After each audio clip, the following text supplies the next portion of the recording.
amigos y bienvenidos a Utopística, el programa en la web de la Biblioteca y Centro de Investigación Social Jesús T. Piñero en la Universidad del Este en Carolina. Este que les habla es Manuel Almeida, director ejecutivo de la Biblioteca Piñero, reiniciando o retomando nuestra cuarta temporada ya. Y conmigo tenemos uno de nuestros panelistas regulares, que en esta ocasión pues también dobla como invitado para tener una conversación sobre distintos temas.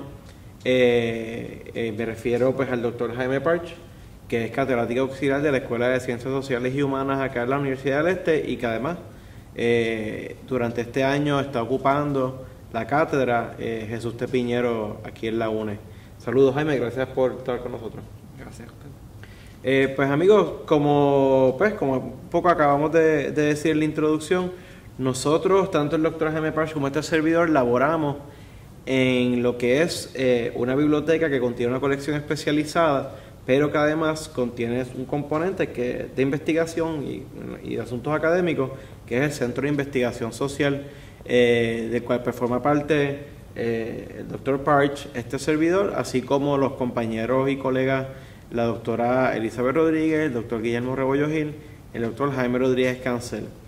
Y comienzo enfatizando el componente académico e investigativo del proyecto de la Piñero, porque en ese sentido no solamente un depositario de la colección especializada que gira en torno al que fuera el primer gobernador puertorriqueño en el país, sino que estamos también emprendemos actividades que tienen que ver con la producción de conocimiento, con la socialización de conocimiento. En nuestro caso, pues particularmente en el ámbito de las ciencias sociales y las humanidades. E insisto en esto de producción y socialización de conocimiento, porque es algo que ha venido, quiero decir, el conocimiento, ha venido un poco a ser cuestionado en tiempos recientes. Ustedes recordarán en la primera mitad terminando la primera mitad de esta cuarta temporada, que este servidor tuvo una conversación con Radamés Barreto, en aquel entonces en torno a la recién victoria electoral del que es hoy ya presidente. Estamos grabando a espacio de casi una semana de cumplirse la ratificación de Donald Trump como presidente de los Estados Unidos. Y en cuestión de 6 días, al momento en que estamos grabando esto, todos los días uno no sabe qué otra sorpresa uno se va a encontrar, porque ha firmado un sinnúmero de órdenes ejecutivas,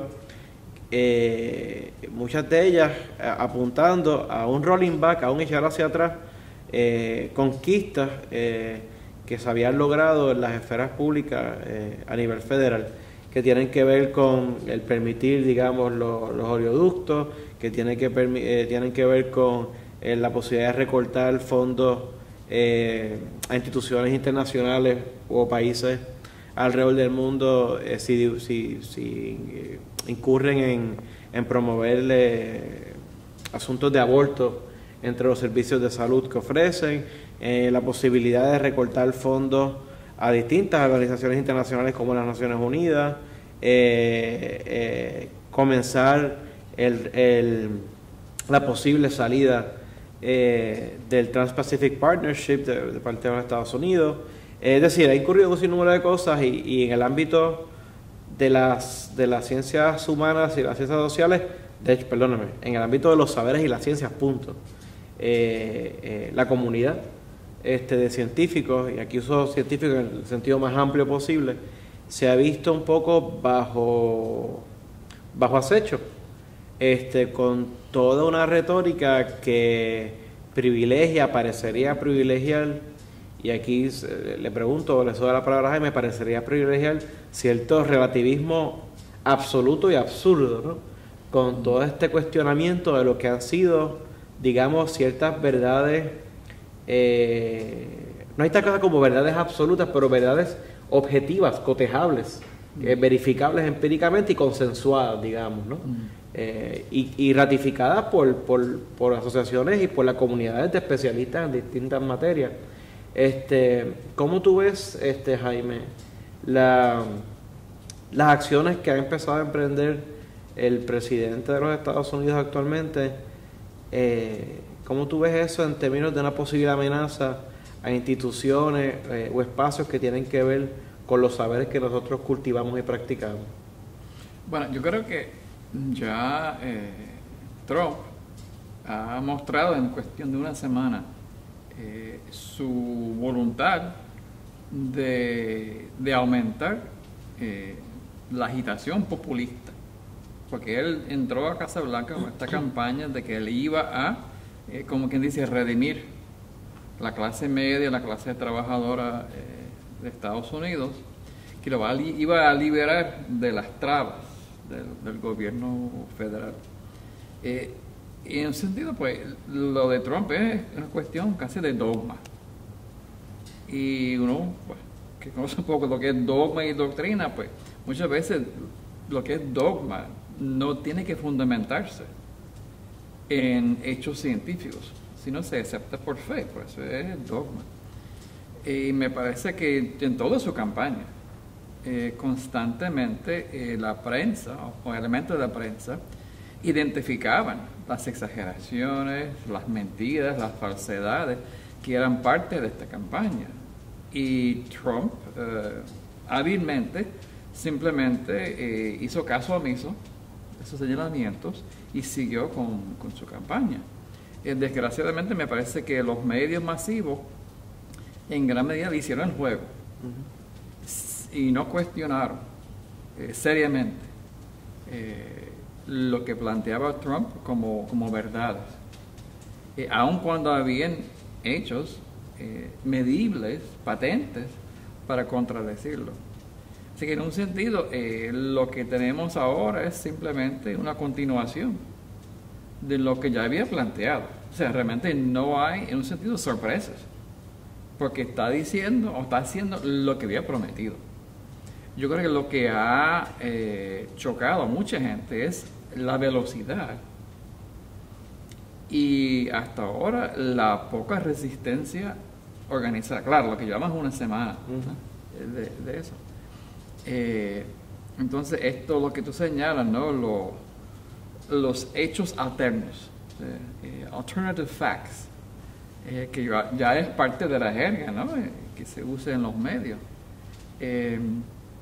Me parece que es una cosa muy seria, porque entonces me parece que se va a ver debate público, se va a ver algún tipo de diálogo serio sobre asuntos de importancia. Pues un punto de partida es que vamos a trabajar, vamos a dialogar sobre hechos medibles y patentes.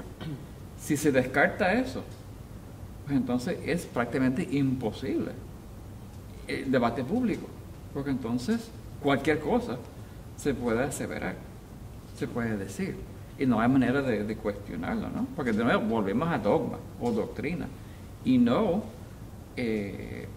hechos medibles, ¿no? Sí, me parece que es una cosa bien peligrosa. De hecho, o sea, en estos días recientes, ¿verdad? Llevo una semana al momento que grabamos esto, pero es como una versión, digamos, hiperacelerada de la terapia de shock, ¿no? O sea, pensé lo mismo, o sea, la frase que trajo Naomi Klein, ¿no? Que se ha probado en diferentes países, ¿no? En Chile, en Grecia, en otros lugares, que es este ataque frontal a las poblaciones civiles con un sinnúmero de medidas drásticas de austeridad, de autoritarismo, con una rapidez que no permite que el pueblo reaccione. Y me parece que estamos viendo más o menos lo mismo en Washington, que con su gente, pues en una semana ya ha sentado las bases para unas acciones que van a tener repercusiones a largo plazo. Y yo me pregunto, en estos últimos días ya han llevado a cabo intentos de amordazar a funcionarios y estudiosos que forman parte de la EPA, a la División de Parques Forestales, incluso a la NASA, y que muchos de esta gente han tenido que incurrir en crear cuentas alternativas en Twitter, porque porque pidieron que sencillamente no se publicara nada si no pasaba el crisol, ¿verdad? Una especie de filtro de parte de los designados directores. Yo me pregunto, instituciones como el National Endowment for the Arts, National Endowment for the Humanities, sobre la, ¿verdad? Que es una institución sobre la cual vamos a hablar ahorita, en virtud de un proyecto que tú tienes próximamente, pues estas instituciones podrían verse igualmente amenazadas, ¿no? Sí, pues, de hecho, hace años estamos hablando de las amenazas que hay para las humanidades en general, en las universidades, en el gobierno, etcétera, ¿no? Así que, en parte, lo que está planteando ahora Trump me parece una continuación de ese proceso que ha servido para cuestionar la validez o el valor de los estudios humanísticos, ¿no? Con este énfasis en el STEM, ¿no? Que es la tecnología, la ciencia, la matemática, lo que va a producir empleos, ¿no? Y me parece que la comunidad de las humanidades hasta ahora no hemos realmente sabido construir una respuesta coherente a ese tipo de amenaza, y que en estos momentos pues los poderes en Washington están aprovechando quizás esa debilidad y han dicho en varias fuentes, ¿no?, que hay ya planes bastante adelantados para eliminar el National Endowment for the Humanities, el NEA, incluso PBS, o sea, privatizarlo. Eso se intentó hacer bajo la administración de Bush hijo y no se pudo. Así que en un sentido pues están reviviendo unos sueños anteriores. Pero me parece que también pues esto no surgió de la nada, sino hay años de me parece un desprecio sistemático hacia el valor de importancia de las humanidades, y esta administración está aprovechando esa actitud para adelantar su agenda de reducir el gobierno y la participación del gobierno en este tipo de programas. Sí, y a mí me parece, ¿verdad?, sumamente preocupante que pues, o sea, uno está viendo hasta el momento, lo que hemos visto es oposición más o menos coordinada, a veces espontánea, de manifestaciones en las calles. Recientemente las multitudinarias manifestaciones de las mujeres, están por organizarse marchas masivas de la comunidad de científicos, de inmigrantes, ¿verdad?, de distintos sectores y públicos sociales que inmediatamente se han visto amenazados o afectados por estas primeras movidas de la agenda del actual presidente y la administración republicana, porque no solamente él.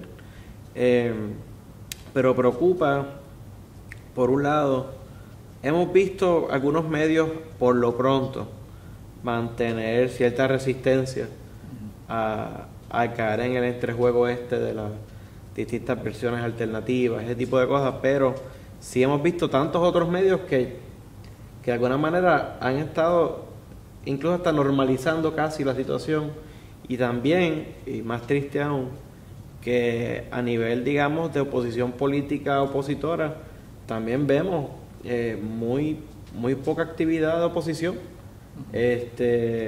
Comentábamos fuera del aire pues que apenas uno, pues, o sea, digamos que la voz, ese tábano que sigue insistiendo y machacando y criticando, pues sigue siendo la de Bernie Sanders, que la hemos visto en acción en las sesiones de interrogatorio de algunos de los nombramientos que ha hecho Donald Trump, y así de alguna manera también Elizabeth Warren, pero que no hay, digamos, en este caso el Partido Demócrata, que sería el partido de oposición, se ve bien apagado. O sea, no vemos casi nada saliendo de crítico de parte de ellos, ¿no? Uno quisiera pensar que esta no va a ser la tónica del resto del cuatrenio, de los próximos meses. Me aterra pensar en un cuatrenio, ¿no? Sí. O sea, apenas al momento que grabamos esto, hace unas horas estaba leyendo que movieron 30 segundos o 30 minutos en el 30 segundos en el Doomsday Clock. Ajá. Que antes, ¿verdad? Antes se tomaba en cuenta la cuestión de la amenaza nuclear, pero que de un tiempo a esta parte pues también toma en cuenta amenazas que tienen que ver con asuntos de cambio climático, calentamiento global y todo lo demás, que pues, es algo que esta administración rechaza, niega. Y amigos, nosotros realmente, ¿verdad? Y respectivamente de las convicciones ético-políticas de cada uno de nosotros como individuos y como sujetos, uno no puede más que, en tanto formamos parte de un centro de investigación social, tenemos una posición que es contraria a esa tónica, a esos planteamientos. O sea, nosotros procuramos producir conocimiento, socializar conocimiento, nutrir conocimiento. No se trata de plantear verdades absolutas, se trata de crear buen juicio y que en la medida de lo posible corroborable, cotejable.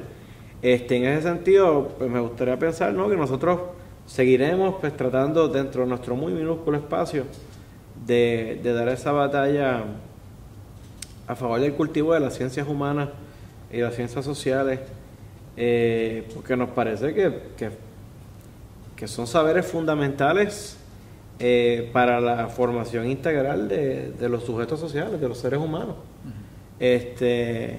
Y que no son, y esto lo estamos planteando no en virtud de los saberes en sí mismos, aunque yo creo que el punto es válido en tanto los saberes en sí mismos, sino que esto tiene consecuencias políticas, ¿no?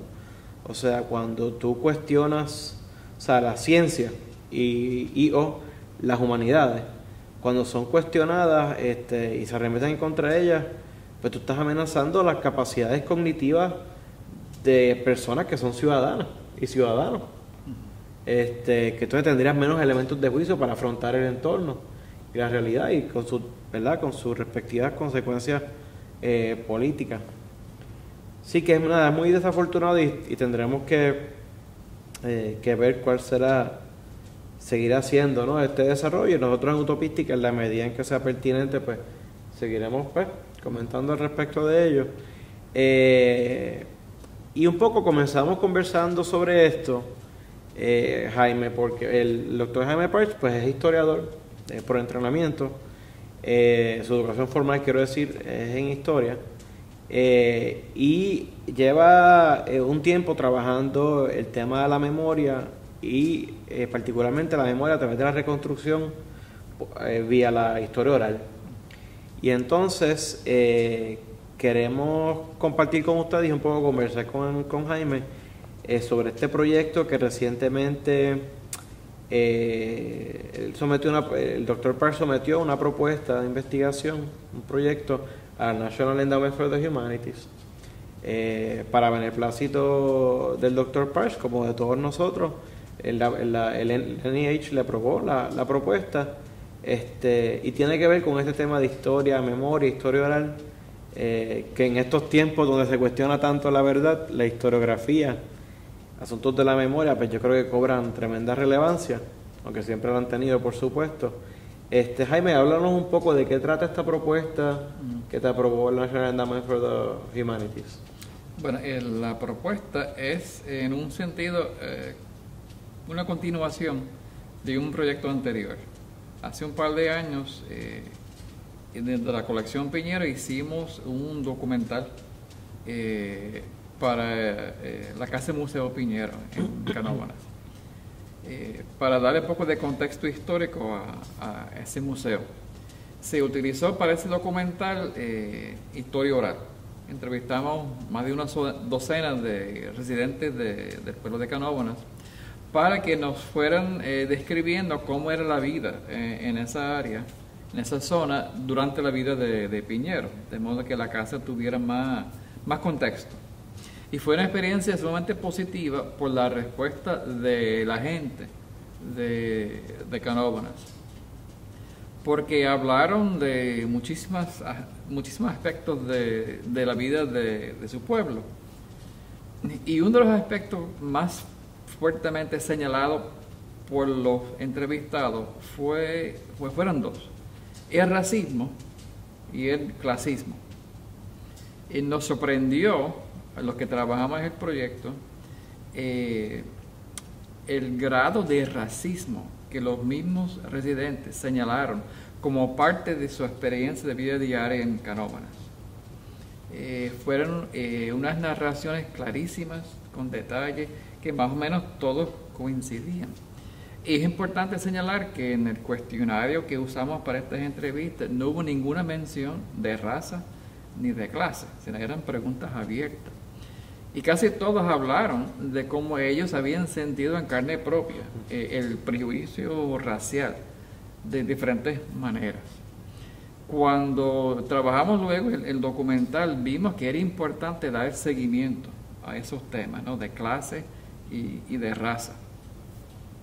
Y hace más año y medio, el NEH abrió una categoría nueva para propuestas, que ellos llaman el Common Heritage, ¿no?, el legado común, que promueve la movilización de las comunidades en Estados Unidos y acá para rescatar la historia de las comunidades, utilizando las fotografías, las imágenes y las historias de los residentes de esas comunidades.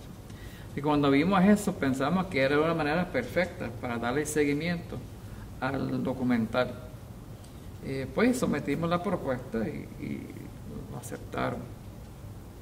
Y la actividad que vamos a llevar a cabo ahora estos meses es sencilla. Se va a convocar a la gente de Canóvanas a acudir a 2 actividades de digitalización.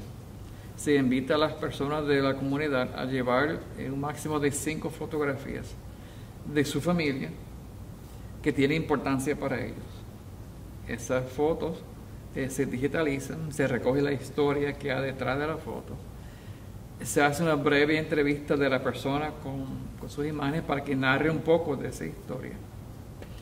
Luego, aquí en la universidad se va a ir construyendo una especie de archivo digital en línea, utilizando tanto las fotos como las entrevistas como elementos de la historia de Canóvanas, para ir creando un archivo fotográfico digital que esté disponible para investigadores, para maestros, estudiantes y gente de la comunidad, con la idea de varios objetivos.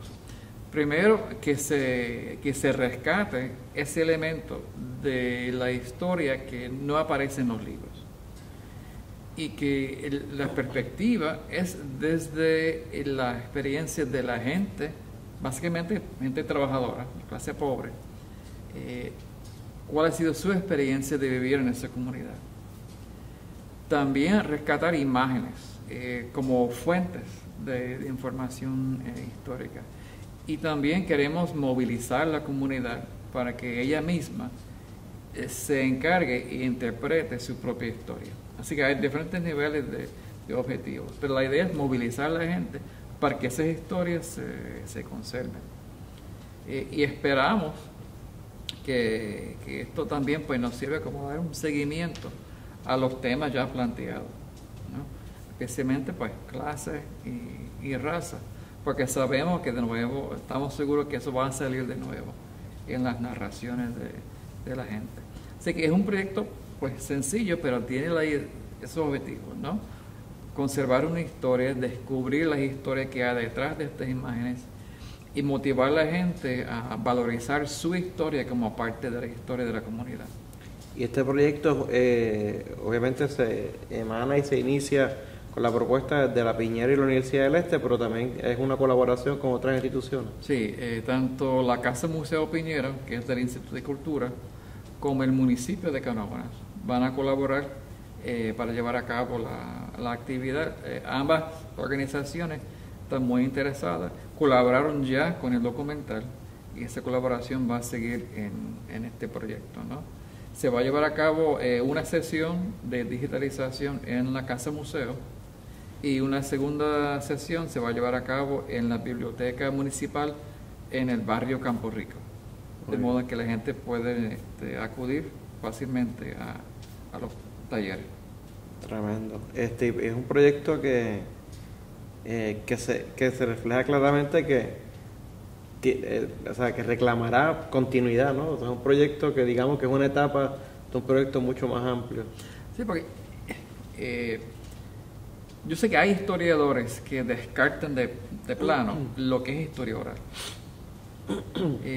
Y me parece que una entrevista de historia oral es como un documento histórico, o sea, son fuentes. lo que el historiador haga con esa fuente es lo que hace útil o no esa fuente. Así que esperamos que lo que aporte la comunidad pues sea fuente para otras investigaciones, ¿no? Sí. Así que esperamos que sea un paso más para continuar y esperamos también que este proyecto pueda servir para otras comunidades, también iniciar proyectos de rescate de su historia. Tremendo. Jaime Playa, aprovechamos también de una vez, ya que estamos con el tema de la historia oral, si no me equivoco, en este mes próximo, en febrero, se celebra el 7º Congreso de Historia Oral en Nicaragua. ¿Y vas a estar participando en ese congreso? Sí. ¿En torno a qué tema gira el congreso? ¿Cómo se llama el seminario? El congreso tiene que ver con imagen, comunidad e historia. Y hay como 7 mesas diferentes, de diferentes temas. La aportación mía es en la mesa dedicada a historia comunitaria e imagen. Pues en ese seminario, la aportación mía es de nuevo una reflexión sobre la experiencia que tuvimos en la producción del documental. Le puse un título muy poético a la conferencia, ¿no? Que es Raza, Clase, Espacio, Cartografía de la Historia Oral. Como ya mencioné, cuando hicimos esa investigación inicial, esos dos temas de raza y clase salieron muy prominentemente. Y cuando empecé a analizar las narrativas, los testimonios de las personas, pude ver que realmente al momento de estas personas estructurar sus historias, sus narraciones, el tema del espacio o los espacios fue fundamental, porque las personas que narraron, pocas hablaron de sucesos específicos y pocas hablaron de personajes del pueblo. Casi todos estructuraron sus historias a base de diferentes espacios que hay o que había en Canóvanas, y esos espacios determinaron lo que iban a narrar. Entonces, consulté, leí un poco sobre esta idea de Lefebvre y otros, sobre la producción de los espacios en el capitalismo. O sea, que ese sistema capitalista no solamente produce relaciones sociales, económicas y clases, sino que también parte de ese sistema es la producción de los espacios. Y que hay espacios dominantes y hay espacios dominados. Y cuando uno escucha o lee estos testimonios, está claro que para la gente habían espacios dominantes y que ellos ocupaban espacios dominados. O sea, los dominantes eran la central, las residencias de los terratenientes o los colonos y el casco urbano. Lo demás eran espacios dominados. Los barrios, los cañaverales, los espacios abiertos. Entonces, con esa geografía, esa cartografía, ellos también, la mayoría de ellos, narraron sus historias en una especie de diálogo, o más bien confrontación, entre nosotros y ellos. Nosotros siendo los trabajadores, los pobres, la gente de campo. Ellos, los blanquitos. Y esa fue la frase que usaron, los blanquitos.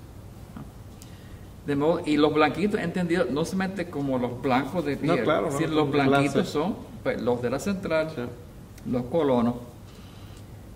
Y desde esa perspectiva era claro que los blanquitos tenían sus espacios y ellos tenían los suyos, pero que los espacios de ellos estaban subordinados a los deseos, las voluntades y los procesos que controlaban otros, ¿no? Y encontré, por ejemplo, que había por lo menos varios, pero uno en particular, espacios contestatarios, ¿no? Lo que Foucault llama los heterotopías. sea, los otros espacios.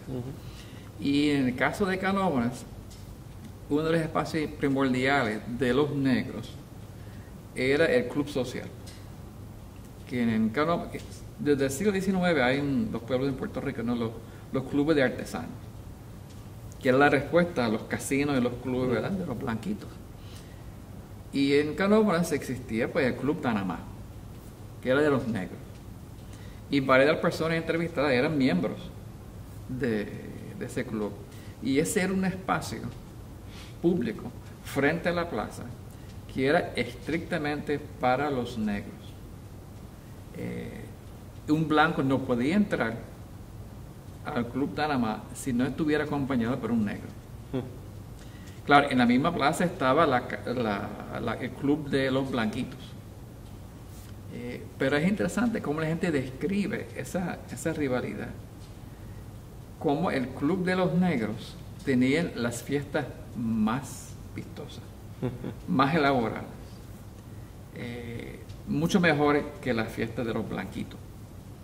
En la memoria de la gente, el Club Panamá se acordaba nítidamente su estructura, sus actividades, sus miembros. Y el Club de los Blanquitos, la gente no acordaba bien del nombre ni de los miembros. Era una cosa mucho más difusa, ¿no?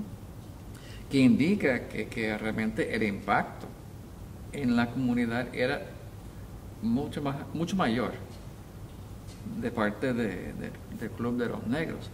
Y además, aparentemente, el Club Panamá de los Negros tenía un fuerte contenido político, porque los fundadores eran independentistas y nacionalistas. Y según algunos, don Pedro Luis Ocampo frecuentaba el Club Panamá. Así que era otro espacio que habían construido frente a la plaza, frente a la alcaldía y frente a los blancos, como una respuesta. Y entonces, pues, quise analizar un poco qué significaba ese espacio. Y es interesante que frente a ese espacio, ¿no?, alterno, contestatario, el municipio anualmente tenía un ritual en las fiestas patronales. Cuando se celebraban esas fiestas, en ese espacio que es la plaza pública, se tiraba una soga y dividían la plaza pública en dos. Y por la noche, en los bailes, las parejas negras bailaban en un lado y las parejas blancas en otra. Y claro, los músicos eran negros, eran de Canóvanas y eran negros, y era una manera aparentemente de que el municipio, o sea, la gente de los dominantes, les recordaba a los negros del Club Panamá que ellos tenían su club, pero quien mandaba ese espacio eran los blanquitos. Así que eso es un poco lo que voy a hablar allá en Nicaragua, ¿no? De cómo estas narraciones, realmente si uno empieza a analizarlas, pues son unas claves para entender cómo se organiza una sociedad y cómo la misma gente entiende sus espacios y entiende su vida a través de color, de clase social y estos espacios. Tremendo. Pues nada, Jaime, te felicitamos por el trabajo que estás llevando a cabo. Y esto es un ejemplo, y volveremos a conversar sobre ello, o sea, cuando vayas y regreses. Esto es solamente un ejemplo, pues, de compromiso que tenemos nosotros como equipo de trabajo, pues, con la investigación, con los saberes y con el conocimiento. Así que queremos agradecer nuevamente al doctor Jaime Parch por estar con nosotros para conversar sobre su proyecto más reciente y para conversar un chispito en torno a los aconteceres internacionales. Esto ha sido todo por hoy. Nos veremos entonces la próxima semana aquí nuevamente en Utopística. Que estén bien.